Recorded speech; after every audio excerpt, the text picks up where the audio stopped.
Hello friends, welcome back to another nail video. I am going to show you how to do some roses on polish.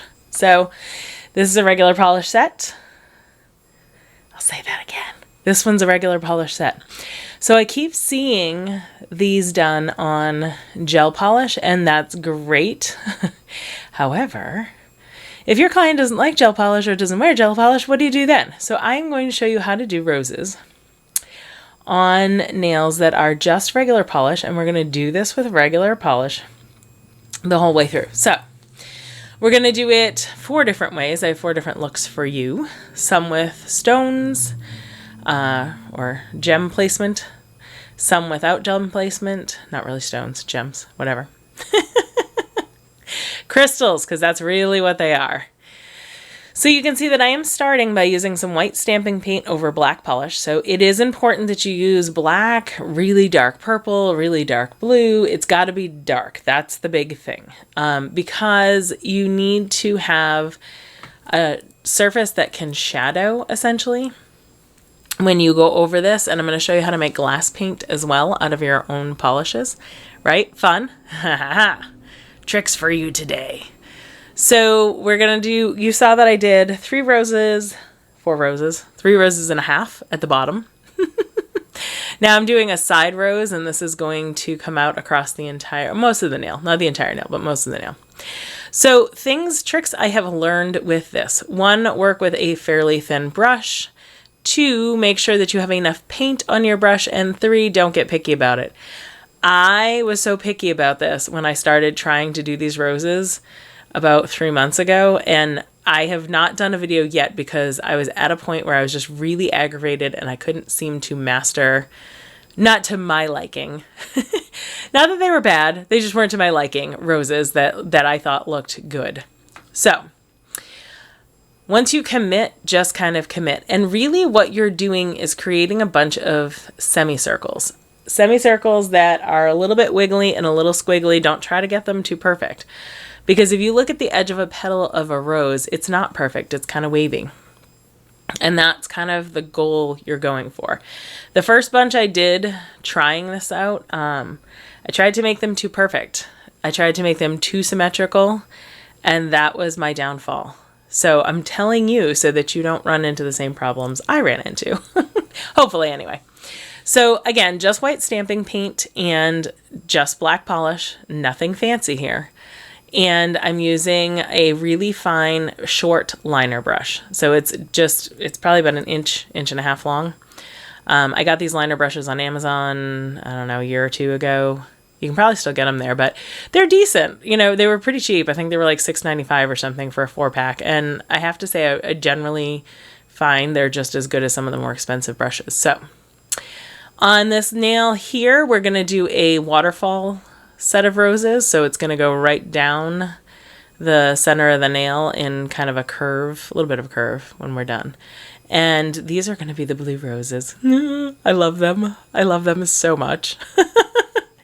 So I hope that you are enjoying your day. Today is a snowy day and I am off from school today. So I'm being a little, a little fun and getting some videos edited because my kids are in a different district and go to a different school. So they have school and I don't.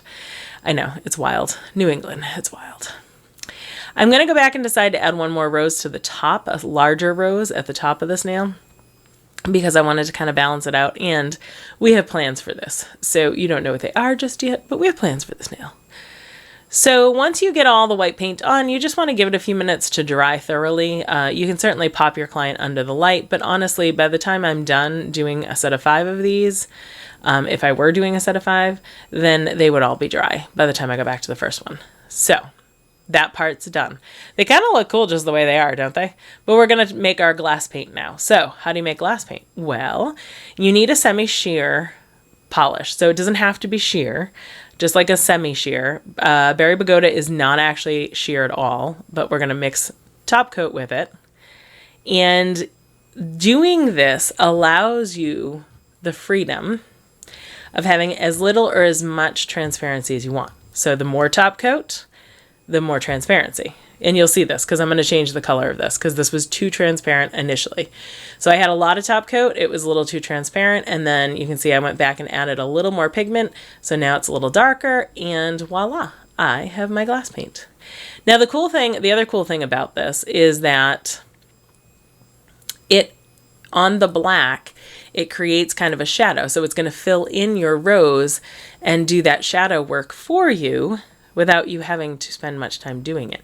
So you get your highlights and your lowlights all at the same time. Super cool, right? Super cool, super fast. We love it because it causes us to make a little extra money. Our clients don't have to be there for 45 minutes to get this look.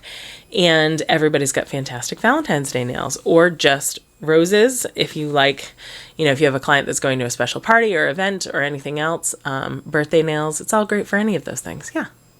So this one is going to be pink, like a pinky red. We are going to do a brighter pink, and a blue, and the other one is going to be a deep purple, like an eggplant color. So this one is the blue. That went by so fast, I honestly don't know what it said. I think it was Frostbite. I'm pretty sure. That one's China Glaze. The first one was OPI. Now this one is fairly translucent, so I'm trying it out on the edge of my rose to start without any clear polish in it. So that's something to note. If you're working with a very sheer color, you don't even have to put top coat in it. You can use it straight out of the bottle, just like I'm doing. Once I get this done, I am going to end up going back because I wanted a little more dimension to these. These ended up a little flat initially. And so this is that other cool trick for you that I was going to teach you, is that you can go back and add different shades. You can actually even go back on top of this and add some white again, like go over your lines and then add another color on top of that if you wanted. So you can get really fancy with these. I'm going to let that blue dry for a few minutes, and then I'm going to go back and touch it up with a little bit of the deep eggplant color. Okay. Now I'm working with, it's not Tutti Frutti. I know I showed it. You can go back and pause it to see what the color is. Or I'll try to pause it and put it in the write-up. But I added some top coat to this one as well. And then I'm just kind of dabbing with this one because I wanted some of the areas to have a little more heavy pigment and other areas to be a little lighter. So in some areas I dragged it across the white to give it a lighter look. And in other areas I kind of dabbed it on. You can see that.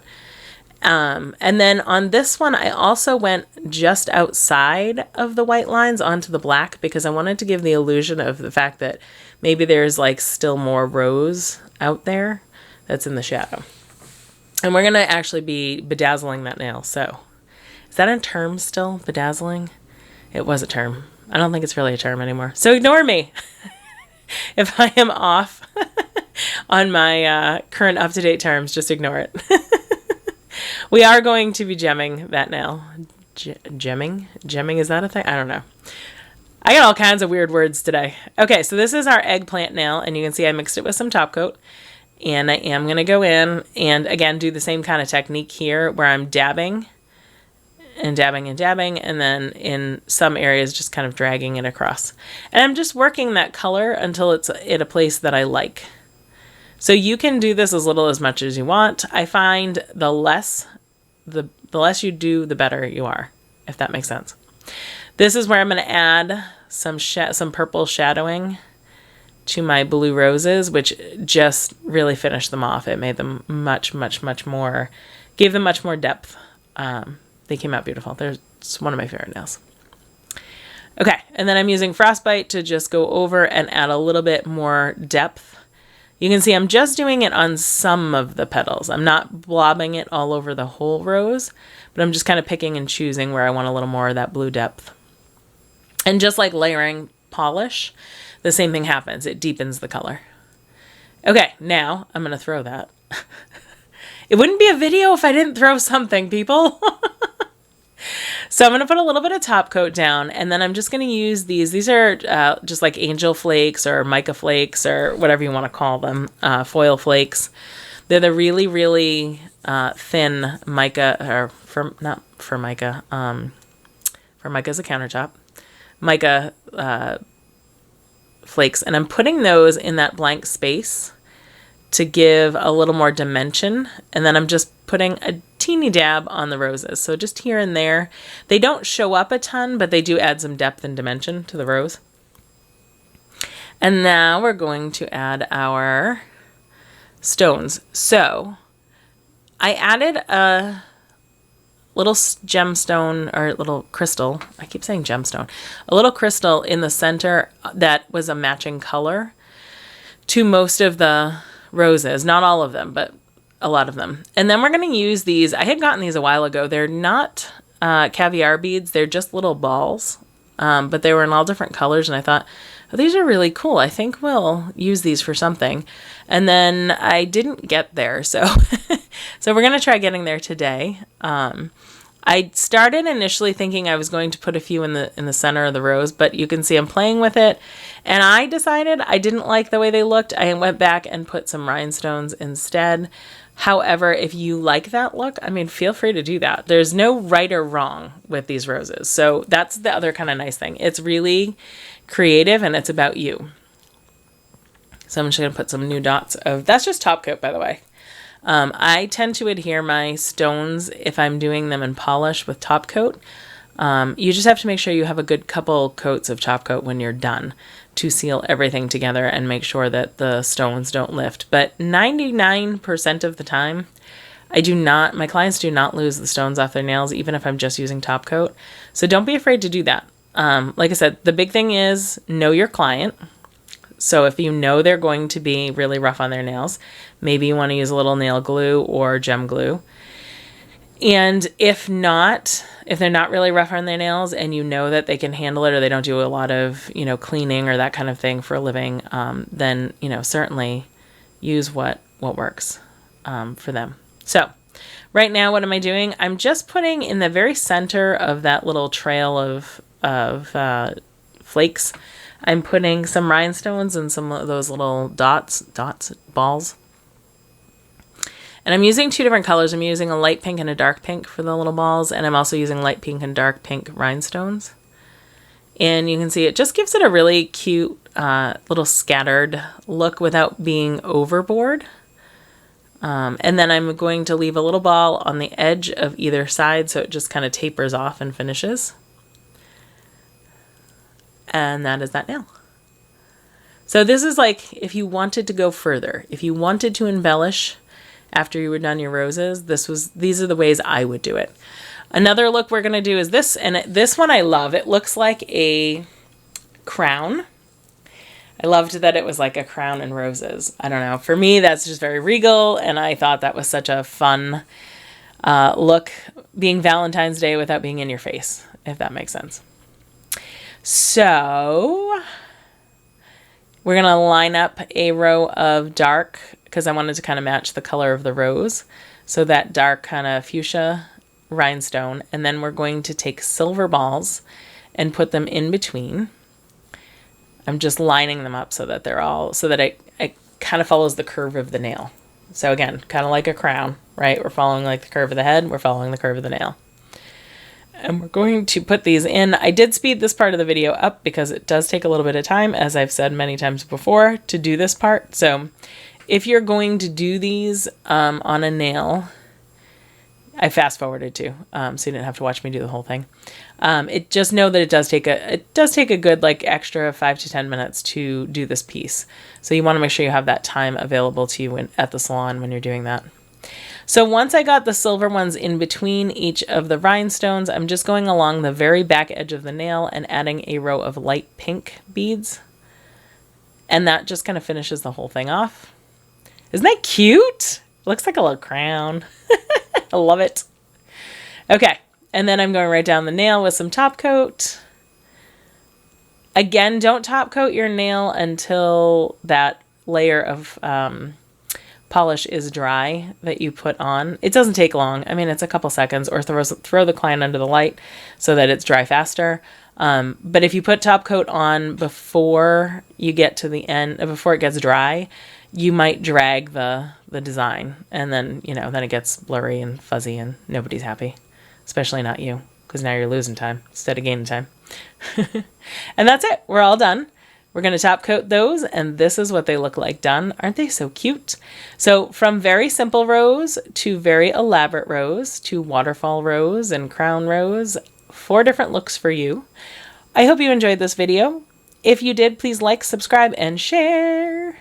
And I will see you next week for the next one. Bye for now.